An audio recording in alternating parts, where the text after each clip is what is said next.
అది ఫాతిమా కాలేజ్ గురించి చర్చ నడుస్తున్నది. ఇప్పుడు దాన్ని కూలగొట్టాలా వద్దా అన్నది డిస్కషన్. స్కూలు అన్న ఒక ఎమోషనల్ లైన్ కూడా చాలామంది తీసుకొస్తున్నారు.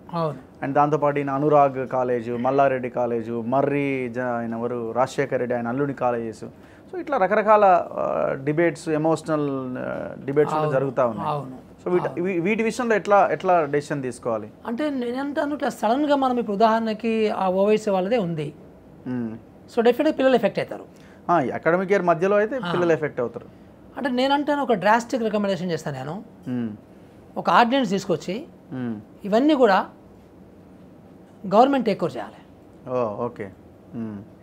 ఎందుకంటే they are illegal but they are linked to the so lifes of the people, lifes of the students. But ఆ అసెట్ మాత్రము వాళ్ళది కాదు, ఇల్లీగల్ నిర్మించారు కాబట్టి. ప్లస్ గవర్నమెంట్ ఇల్లీగల్గా గవర్నమెంట్ ల్యాండ్లో అండ్ చెరువు శిఖరంలో పెట్టారు కాబట్టి as a penalty we should take over. So ఒక సేఫ్ స్టేజెస్ రావాలి దాన్ని, పిల్లలని ఎడ్యుకేషన్ అయిపోయిన తర్వాత అప్పుడు డెమాలిష్ చేయాలి. సో ప్రధానికి సొల్యూషన్ ఉంటుంది కదా. సో ఇక్కడ ఆబ్జెక్టివ్ ఏంటి? సో పర్యావరణ పరిరక్షణ, సో ప్రకృతి వనరులని రక్షించడము, భావితరాలకు అందించడము. సో అది ఆ స్ట్రక్చర్ పోవాల్సిందే. కానీ ఇమ్మీడియట్గా ఎన్ని సంవత్సరాలు ఉన్నది, ఇప్పుడు కొన్ని రోజులు ఉండడానికి ఎందుకు వీలేదు, ఉండొచ్చు. కానీ టేక్ ఓవర్ చేయాలి. టేక్ ఓవర్ చేస్తే ఏమవుతుందంటే అప్పుడు గవర్నమెంట్ మీద ఎవరికి కూడా అనుమానాలు రావు కదా. సో అట్లా మీరు ఈ పబ్లిక్ ఎడ్యుకేషన్ ఇన్స్టిట్యూషన్స్ అన్నీ కూడా పబ్లిక్ టేక్ ఓవర్ చేయాలి. అంటే మన మామూలుగా అప్పుడు ఇందిరాగాంధీ గారు బ్యాంక్స్ని నేషనలైజ్ చేసింది, అట్లాగే వీటిని కూడా నేషనలైజ్ చేయాలి for some time till.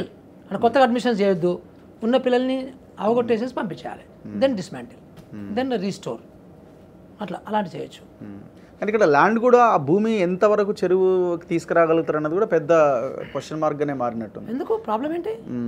Easy. Nagarjuna వెళ్ళి స్టే తెచ్చుకున్నాడు, ఇంకా అది మళ్ళీ కోర్టు ఆ పరిధిలో నడుస్తుంది, అది ఎప్పటికో. అంటే ఇప్పుడు మనకి ఎట్లా ఉంటుందంటే, ఇప్పుడు ఈ ఇన్స్టిట్యూషన్స్ ఉన్నాయి కదా, governor institution, high court institution, supreme court institution, assembly institution, executive body like ముఖ్యమంత్రి, క్యాబినెట్, అదొక ఇన్స్టిట్యూషను. ఈ ఇన్స్టిట్యూషన్స్ మధ్యలో పబ్లిక్ ఇంట్రెస్ట్ ఉన్నప్పుడు వీళ్ళందరూ కూడా ఒక కోఆపరేటివ్ మోడ్లో పనిచేయాలి. అది ప్రజలు ఎక్స్పెక్ట్ చేస్తారు అట్లా. ఓకే. సో ఇది చేసేటట్టుగా ముఖ్యమంత్రి I think he has to take a role, cabinet they have to take a role for this అనమాట. సో దీనికి ఫాస్ట్ ట్రాక్ కోర్ట్ చేయొచ్చు. సో ఫాస్ట్ చేయడానికి కావాల్సినటువంటి ఒక యంత్రాంగాన్ని ఏర్పాటు చేయొచ్చు.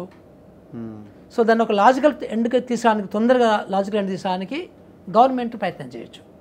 గవర్నమెంట్ ప్రయత్నమే కాదు, చేయడానికి అవకాశాలు చాలా ఎక్కువగా ఉన్నాయి దీని మీద. ఇప్పుడు మీరు చూడండి, జనరల్గా ఇప్పుడు నాగార్జునకి మొన్న కోర్టుకు వెళ్ళాడు, ఇమ్మీడియట్ స్టే ఎందుకు వచ్చింది?